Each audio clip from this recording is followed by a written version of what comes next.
Well, we're just over a month away from the Australian Grand Prix. We're just over I think it's just a week away. I think it is from the Bahrain F1 test. We're getting close to F1 Christmas. We're getting close to the start of a season where everyone's hopes and dreams start before they die. And there's been some stuff I want to talk about. There's been some stuff that a little bit of a news roundup that's been happening over the past few days. And I sort of want to go into it, and we've got three subjects to talk about. One that's just like a little bit of a small little bit of breaking news, one that's a little bit more of a discussion point, and then a rant. I do enjoy my rants. So let's get straight on into it with the first bit of news. It actually dropped it today. So really, really interesting news when it comes to that, which is the fact that Jack Doohan is still going to be in the F1 paddock. He is a Haas reserve driver. I was about to say reverse driver. Reserve driver. So he has now got moved, kicked out of Alpine a couple of weeks ago. He is now the reserve driver for Haas, so the one just behind Esteban Ocon and Oliver Behrman. Now, not much really to talk about here, because when it comes to reserve drivers, you can't really talk about it too much, but I think this is a clever move from Jack Doohan to stick around, because ultimately we are in a very interesting situation that, especially when it comes to this era, there's two drivers in particular, in Lewis Hamilton and Fernando Alonso, that I think they're giving it one last shot, let's say, of, that if their teams haven't sourced it, whether that be Adrian Newey for Fernando Alonso, or whether that be Ferrari for Lewis Hamilton, that if the cars don't shape up to it, I wouldn't be surprised if either of them retired at the end of the season, and we end up with another merry-go-round. And this is one of those things, you want to be a reserve driver when we have a driver merry-go-round.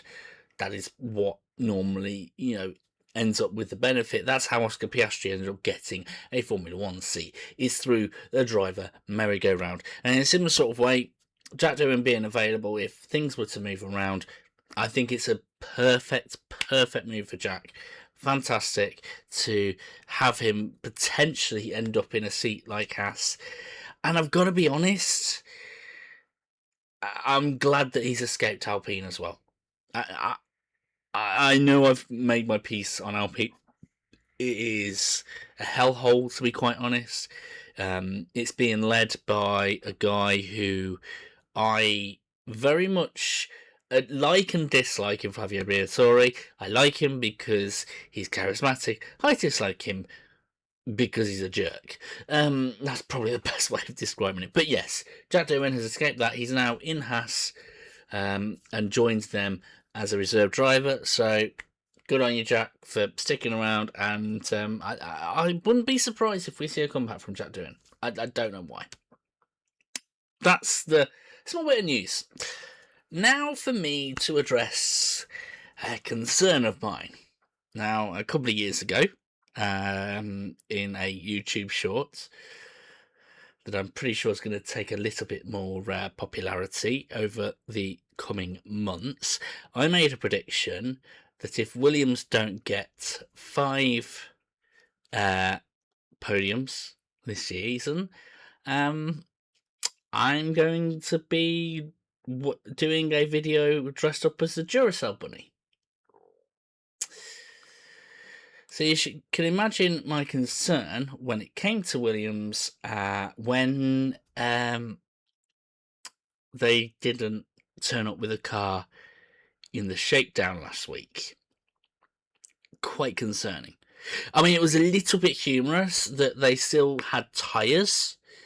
They still chose tyres for the shakedown test, but a little bit concerning that we don't have any experience of the Williams car for this year being used up. Now, I'm going to address the livery next week when we have all the liveries revealed. I do think it looks okay. There's something that I do think there's a concern with it, but I wanted to mention that next week. But I was promised so much with James Vowles joining, with two really good drivers. Let's not beat around the bush here. They are great drivers. Carlos Sainz has been an excellent driver his entire career, and Albon has definitely done the comeback that's shown that he is a good driver. We don't have a Latifi. We do not have a Josh Sargent. We have a decent Williams pairing. So with good leadership in James Vowles and two good drivers, I was expecting podiums. Now, hopefully, it will happen. But when we have a car that hasn't even turned a wheel yet, don't scare me like this. I mean, this is going to be a great story if we end up with Williams bossing it this season, but yeah, I'm a bit concerned. But, you know, I still trust, and we'll see how they go. I think probably 3 or 4 races in, we'll probably know for sure whether we do have a good Williams or a Duracell Bunny Ninja. But either way, going to be one to keep an eye out for, and one that I'm going to get concerned of over the next few months, I fear. But anyways, that's the 2 small bits. Small comedic bits, whether that be, you know, just small bit of news or something that is just personal to this video because, or personal to this channel because of a prediction that I made. But now I want to rant. Let's talk about Barcelona itself. Not just how Williams fared, but just the entire shakedown, everything that happened when it came to the Barcelona test. Because here's the thing. We didn't see anything in Barcelona testing. We saw like a YouTube montage where they were interviewing the drivers.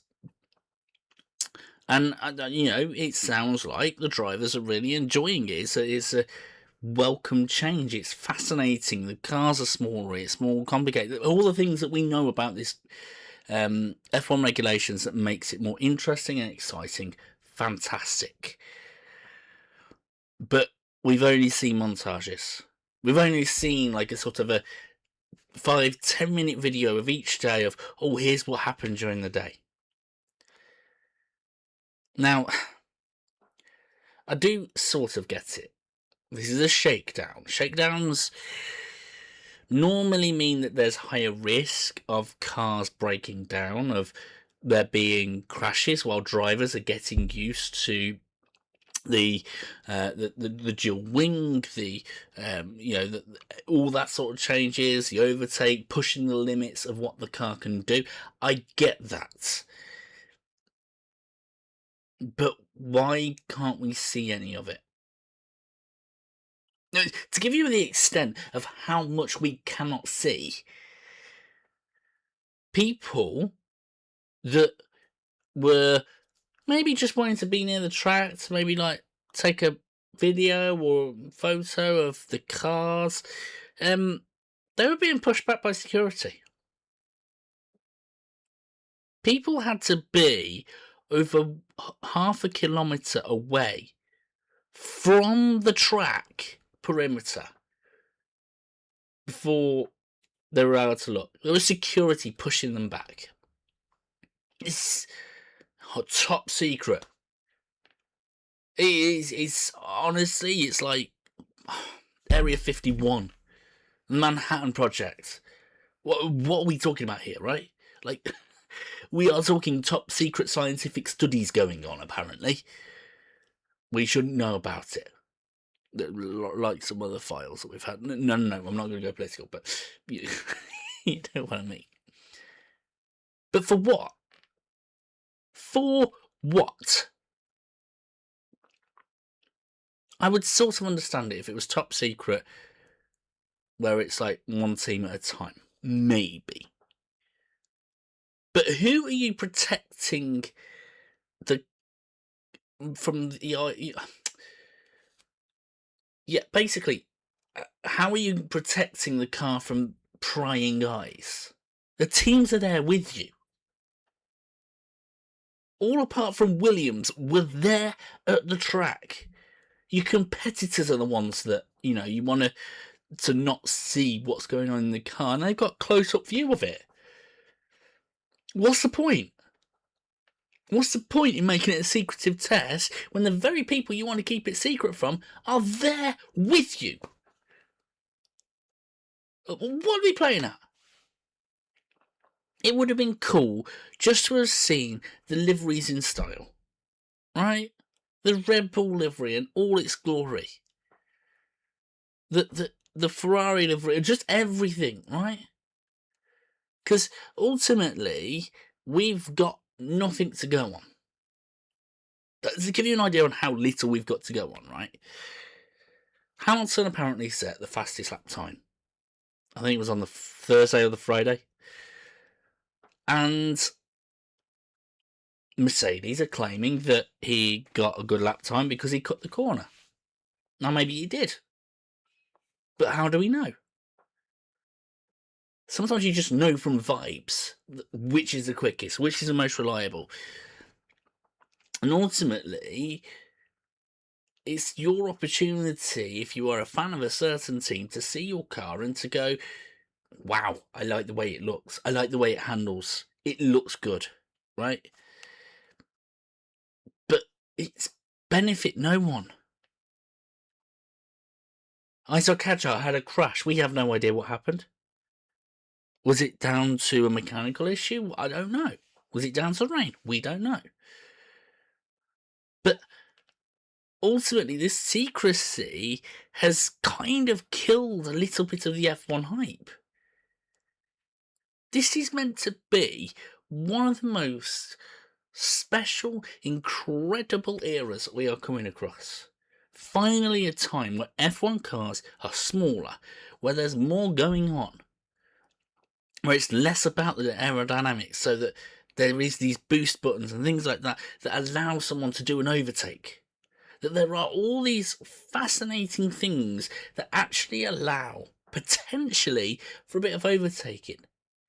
Every new era basically has hype, because unlike every other season, you can have hope for your team no matter where they were on the grid.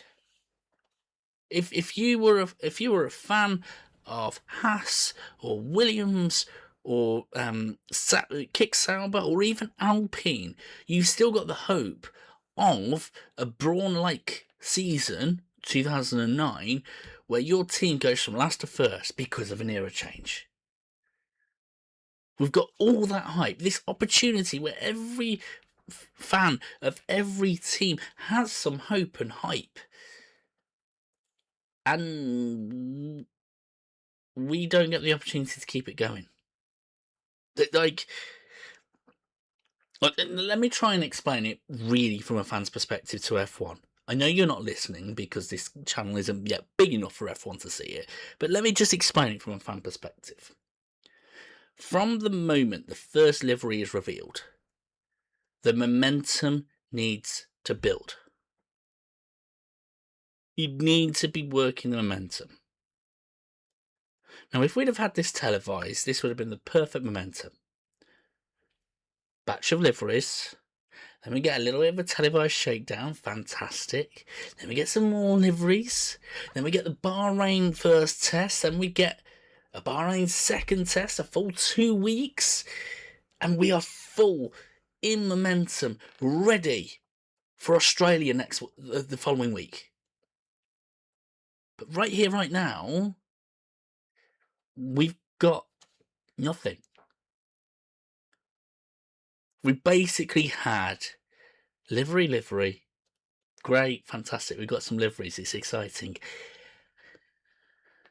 And then the silence from the testing has just slowed everything down. And basically, in today's one, where Williams have provided a livery reveal, apart from actual Williams fans, the majority of us are going, oh, have we still got stuff F1 related going on? because we don't know what to look forward to. This was ridiculous. It served no purpose whatsoever. Because no one wins. Fans don't win because they don't get to see the cars in action. The staffing, no one wins because security has to mess around and push people away when they probably don't want to. Let's be honest, as a security guard, you kind of want an easy life. And the teams, all the other teams have seen what the Red Bull car looks like and can make guesses on what they're doing. Everyone's seen what Ferrari looks like. Everyone's seen that Sauber looks like. Everyone's seen that what McLaren looks like and Mercedes looks like. And Aston Martin. Alpine. They've seen what the car looks like. In fact, there's one car that they don't know what it looks like, which is a Williams, ironically. God, I'm giving myself hope again. But this was ridiculous. This was ridiculous. No more. Last time this happens, I do not want another shakedown where no one can see anything. It was ridiculous. Please sort it out. And if you get the opportunity to fix the Bahrain tests that are coming in a couple of weeks' time so that we can see it televised, even if it's a Tuesday, Thursday, Friday. Doesn't have to be every day, just a couple of days, right? Even if it's just a couple of days a week. Just something that allows us to build the momentum up. Because right now, I think, 1 hour a day? It doesn't feel enough. That's my thoughts anyway. I'd love to know your thoughts, guys, just on everything that's happened, Thoughts on Jack Doohan joining the Haas family as a reserve driver. Thoughts on Williams not turning up to the shakedown. And thoughts on the secretive situation when it comes to the F1 shakedown. As always, if you're watching this on YouTube, feel free to like and subscribe to the video if you enjoyed it. Again, any other comments, any other things you want me to talk about, feel free to do so. And until next time, all that's left to say, guys, is take care.